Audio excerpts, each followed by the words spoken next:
Good afternoon বন্ধুরা, তোমরা সব ভালো আছো? আমি ভালো আছি। আজকে দুপুর বলতে আমার তো আমি একবারই তো খাই, তোমরা জানো, লাঞ্চ আর ডিনার একসাথেই খাই। বারাসাত চেম্বার থেকে এসেই একবারই খাই, 5:30 6টা, তারপর আর আমি আর খাই না। ঠিক আছে, তা আজকে আমার কি খাবার ছিল দেখো। মিক্স স্যালাড ছিল, কেনোয়া ছিল, এবং হাফ বয়েল দুটো, তোমার হচ্ছে হাঁসের ডিম ছিল, আর সঙ্গে একটু মাটন ছিল।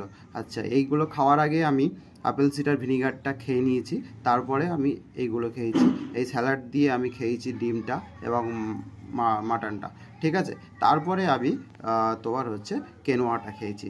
আর এটা চিয়া সিড আছে, চিয়া সিডটা আমি খাওয়ার আধ ঘন্টা পরে খাবো।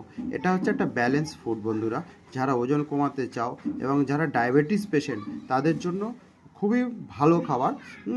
এবং আমাকে যারা ফলো করছো, আমার যেসব পেশেন্ট বন্ধুবান্ধব আছো, তোমরা এই ভিডিওটা দেখবে আমি পাল্টে পাল্টে কীভাবে খাই। ঠিক আছে, অবশ্যই